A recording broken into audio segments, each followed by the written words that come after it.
Hello అందరికీ welcome back. ఈరోజు నేను మీ ముందుకి ఒక ఎక్సలెంట్ హెల్దీ అండ్ టేస్టీ రెసిపీతో వచ్చేసా.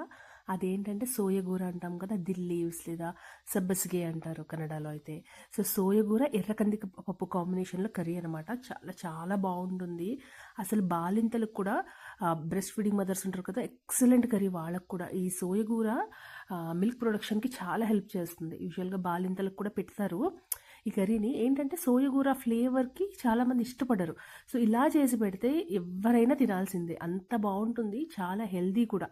సో ఈ సోయగూరతో రెసిపీస్ చాలా తక్కువ ఉంటాయి, దాంట్లో ఒక ఆణిముత్యమే ఇది. సో నేను కూడా చాలా తక్కువ తినేదాన్ని సోయగూర. ఎప్పుడైతే మా మదర్ ఇన్లా ఈ రెసిపీ నాకు ఇంట్రడ్యూస్ చేశారో అప్పటి నుంచి the most favourite recipe of mind. అంత ఇష్టం నాకు, చాలా బాగుంటుంది, చేయడం కూడా చాలా ఈజీ. ఒక మార్నింగ్ టైమ్స్ ఏంటంటే ఒక 10 మినిట్స్ మనకు ఉంటే చాలు, కర్రీ రెడీ అయిపోతుంది. సో ఏంటంటే వెల్లుల్లిపాయలు ఒక్కటి రెడీ చేసి పెట్టుకోవాలి వలుచుకుని. రెస్ట్ ఎవ్రీథింగ్ ఈజ్ లైక్ చాలా ఈజీ ప్రాసెస్, 10 నిమిషాల్లో అయిపోతుంది కూర కూడా. సో చూసారుగా, చాలా ఎమ్మీగా ఉంటుంది, చాలా హెల్తీ కూడా, పిల్లలు కూడా ఇష్టంగా తింటారు. సో సోయగూర ఇష్టపడని వాళ్ళకి ఇలా చేసి పెట్టారనుకో, నాలాగా సోయగూర అంటే వాళ్ళకు కూడా ఫేవరెట్ ఆకుకూర అయిపోతుంది. సో ఈ హెల్దీ రెసిపీని ఎలా చేసుకోవాలో చూద్దామా? సో మరెందుకు ఆలస్యం, ప్రాసెస్లోకి వెళ్ళిపోదాం రండి. సో నేనైతే ముందుగా ఒక చిన్న గ్లాస్, మనం టీ తాగుతాం కదా యూజువల్గా, ఆ గ్లాస్తో ఒక గ్లాసు ఎర్ర కందిపప్పు, మసూర్ దాల్ తీసుకున్నా. దాన్ని క్లీన్గా వాష్ చేసుకుని ఇప్పుడు అదే గ్లాస్తో ఒక గ్లాస్ వాటర్ వేసుకున్నా సరిపోతుంది అనమాట. సో పప్పు మునగాలి పైన, అంతే, ఆ కొలతలో వాటర్ సరిపోతుంది. దీన్ని ఇప్పుడు స్టవ్ మీద పెట్టుకుని బాయిల్ చేసుకోవాలి. సో పప్పులానే ఉండాలి, ఉడకాలి, మ్యాష్ అవ్వకూడదు. సో ఇప్పుడు దీంట్లో ఒక చిటికెడు పసుపు, అలాగే ఒక పావు స్పూన్ సాల్ట్ కూడా వేసుకుని దీన్ని ఒకసారి కలుపుకొని లో ఫ్లేమ్లో పెట్టుకుని పప్పుని చక్కగా ఉడకబెట్టుకుంటాను అనమాట. ఈ గ్యాప్లో ఏంటంటే సోయగూరని క్లీన్ చేసేసుకోవచ్చు మనము. సో చూసారు కదా, ఇదే కదా సోయగూర. నేను ఒక చిన్న కట్ట తీసుకున్నాను, నాకు ఇది ఒక కట్ట కింద దొరికింది ఇక్కడ. సో ఇంత నేను ఆ చిన్న గ్లాస్ పప్పుకి ఇంత ఆకుకూర అయితే వాడుతున్నాను.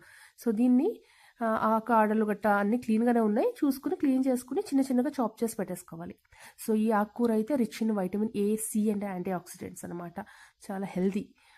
సో చూసారా, ఇప్పుడు పప్పు అయితే ఉడికిపోయింది, వాటర్ కూడా లేదు, పప్పు కూడా బద్దగా ఉంది, మ్యాష్ అవ్వలేదు. సో ఈ కన్సిస్టెన్సీలో ఉంటే మనకి సరిపోతుంది. చూసారా, అలా మెదిపితే పప్పు కిందే ఉంది, చక్కగా కుక్ అయిపోయింది. సో దీన్ని తీసిన పక్కన పెట్టుకుని దీనికి పోపు పెట్టుకోవాలన్నమాట. సో కడాయి పెట్టుకుని దీంట్లో నేను ఇప్పుడు ఒక 2 స్పూన్స్ ఆయిల్ అయితే యాడ్ చేసుకుంటున్నాను. చేసుకుని అది ఆయిల్ చక్కగా కాగాక ఒక పావు స్పూన్ వరకు ఆవాలు, అలాగే ఒక పావు స్పూన్ వరకు జీలకర్ర వేసుకుని వీటిని కూడా చక్కగా ఫ్రై అవ్వనివ్వాలన్నమాట. సో ఈ కర్రీలో ఎల్లుల్లిపాయలు ఎక్కువ పడతాయి. సో ఒక గుప్పెడు ఎల్లుల్లిపాయలు వేసుకున్నాను, ఒప్పుకుంటే ఇంకా ఎక్కువ వేసుకున్నా బాగుంటుంది. సో ఇవి ఒలిచి పెట్టుకుని వెల్లుల్లిపాయలు వేసుకుని దీంట్లో ఒక 3 నుంచి 4 ఎండుమిరపకాయలు ఒలుచుకున్నవి వేసుకున్నాను.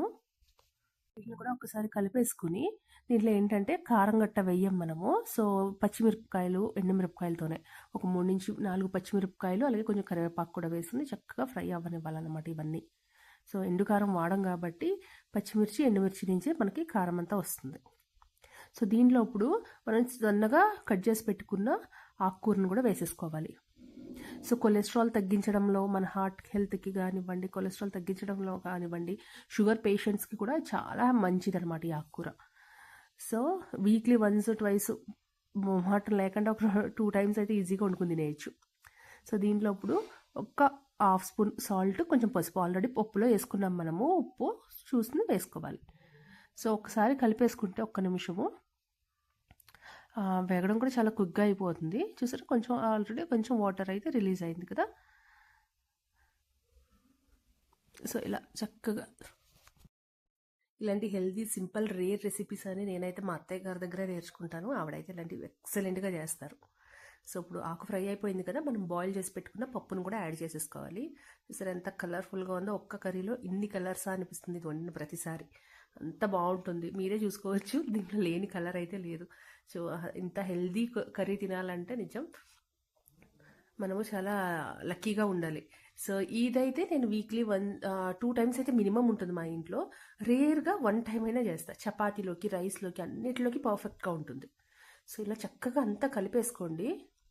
కలిపేసుకుని లిడ్ క్లోజ్ చేసి పెట్టి 1-2 మినిట్స్ లో ఫ్లేమ్లో పెట్టేసి వదిలేస్తే ఆ పప్పు కూడా ఆకు ఫ్లేవర్ అనేది చక్కగా పట్టేస్తుంది. చూసారా, ఓపెన్ చేసి చూసుకుంటే మనకి కర్రీ అన్నది రెడీ అయిపోయింది. ఒక్కసారి అలా కలుపుకుని ఇంకా మనం దీన్ని సర్వ్ చేసేసుకోవడమే. ఈవెన్ జొన్న రొట్టెల్లో కూడా చాలా బాగుంటుంది. చూసారా ఎంత ఈజీయో. పిల్లలకు కూడా లంచ్ బాక్స్లో పెడితే హ్యాపీగా వాటిని వెళ్ళిపోతారు. సో అదనమాట సంగతి. సో మీకు ఈ రెసిపీ నచ్చిందని అనుకుంటున్నాను. నచ్చితే వీడియోని లైక్ చేయడం, ఛానల్ని సబ్స్క్రైబ్ చేయడం మర్చిపోకండి. ఇలాంటి మరెన్నో రెసిపీస్ నా దగ్గర చాలా ఉన్నాయి. వాటన్నిటితో మీ ముందుకి త్వరలోనే రాబోతున్నాను. Thank you so much for watching.